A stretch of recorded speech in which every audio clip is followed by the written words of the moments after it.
अच्छा सुनो, सब्सक्राइब करते वक्त ना घंटी बजा देना ताकि जब मैं ऑनलाइन आऊँ तो तुम्हारे फोन की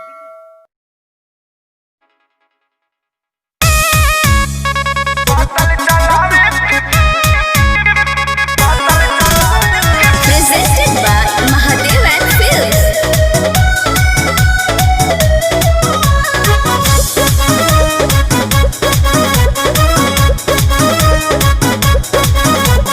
काहे भगवान कोई सुन गाय हमारा के बोली अब के डिप्रेशन में आ गए काहे भगवान कैसन दिन देखाए हमारा के बोली अब के दबाए पवन माचा मिले रौरा हमारा बाराबादी में हेलो हेलो हेलो, जो भी बाराती भाई लोग खाना नहीं खाए हैं कृपया द्वार पे जाके खाना खा ले। ए भाई, हाँ ये गांव के हुआ? हाँ ये का करे के बा बोल अरे रहा तो करे के का बा, बरतिया है लिया वो खाना खियावा। काहे भगवान तू कैसन दिन देखौलो हमरे के, अरे जोरे मन रखो नी। चलो चलो बोतल लिया वो। आज बोतल चलाए के पराता हमारा अपने लभर के शादी में, आज बोतल चलावे के पराता हमारा अपने लभर के शादी में।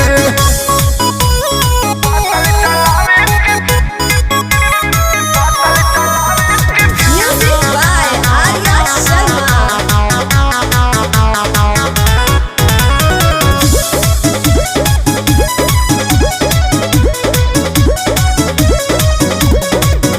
बने वाला रहनी हम जवाना कसैया, ई साला बुझता रे लड़की के भैया।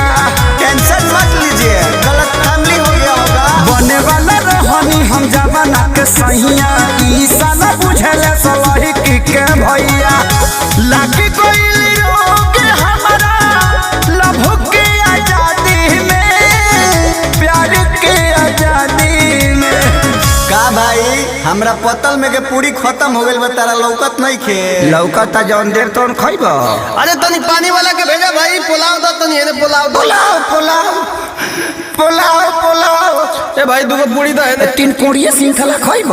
ई कौन आइटम है यार? आज पतल चलावे के पराता हमारा अपने लभर के शादी में, आज पतल चलावे के पराता हमारा अपने लभर के शादी में।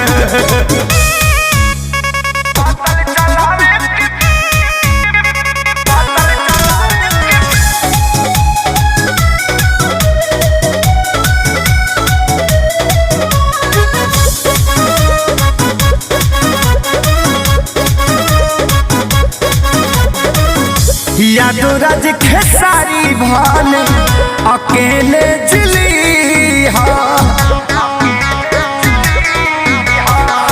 बगल वाला गाँव के लड़की सन के दिल नदी हा।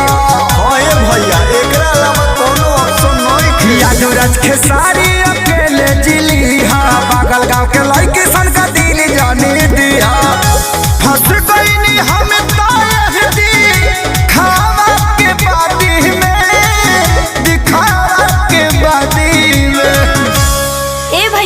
थोड़ा आइए ना, इधर काम है, आइए ना। ए भाई तारा के बोला कि जाना। नहीं भैया, मैं आपको ही बुला रही हूँ। हमरा के हाँ का भगवान अब कतना बुरा दिन ले जाइबा हमार। बता दी आज पतल चलावे के पराता हमारा अपने लवर के साथ में, आज पतल चलावे के पराता हमारा